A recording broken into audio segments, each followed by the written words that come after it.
Welcome back. I'm Linda Kincaid. The Olympic flame was officially extinguished on Sunday in what was an elaborate closing ceremony which brought the 2024 Paris Games to a close.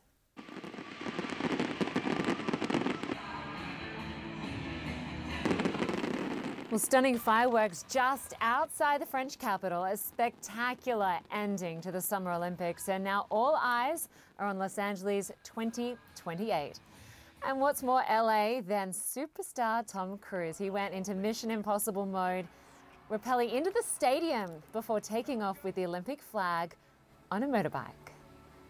Well, CNN's World Sports' Don Riddell joins me here in Atlanta. Just when I was getting sad that these games were coming to an end, we see Tom Cruise come into Paris and bring the flag back here to the States. It makes me pretty excited about LA and what's to come. Yeah, LA can't come soon enough. Sadly, it's still going to be 4 years away. But yeah, it was an absolutely spectacular closing to the Paris Olympics, and the Games really did kind of restore the energy and the joy and the excitement and the enthusiasm. Of course, we all remember the pandemic Games in Tokyo 3 years ago. This was a completely different scene, and they've raised the bar pretty high ahead of LA coming up in 4 years' time. I guess if anybody knows how to put on a show, it's going to be Hollywood. So we'll see what they can deliver. We certainly got a taste of it with Tom Cruise and some of the musicians we saw performing on the beach again last night. I think one of LA's biggest challenges, and the mayor of the city has already acknowledged this, is the traffic in Los Angeles. They're going to try and put on a car-free Games. We'll see if that's possible. Anybody who's been to LA will know all about the traffic jams there. So that would be quite a feat if they could pull that off. Car-free Games in LA, yeah. A huge feat indeed. But I have to ask you what your highlights were of this Paris Olympic Games, because it was such a contrast to the last one, which is heavily impacted by the COVID pandemic.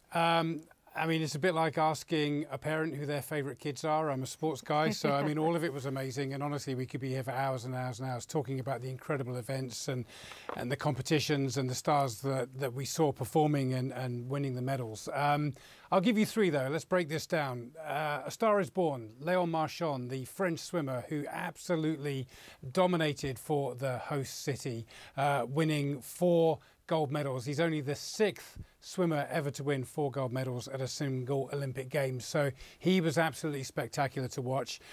Pretty hard to argue against Simone Biles getting a mention after the agony she endured in Tokyo with the twisties and the mental health issues. What a comeback she produced, winning 3 more gold medals and a silver.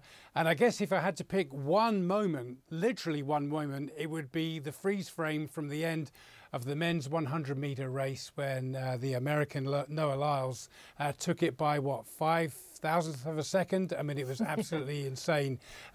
He was behind for the whole race. He was only ahead in the moment they hit the finish line. That was just spectacular. Yeah, you have to feel for everyone that came behind him. That was so close. So close, yeah. But the best shot, Don, had to be the surfer, right? The Brazilian Gabriel Medina, the 3-time world champ. Yeah. Look at that shot. Yeah. I thought it was artificial intelligence when it first came up. No, it looked like a terrible Photoshop job until you saw the video of it and you realised, no, that's exactly what happened. He really was apparently standing on a cloud. All right, Don Riddell, good to have you with us. Thank you. I'm Linda Kincaid. Stay with us. Newsroom with Jim Shudo is next.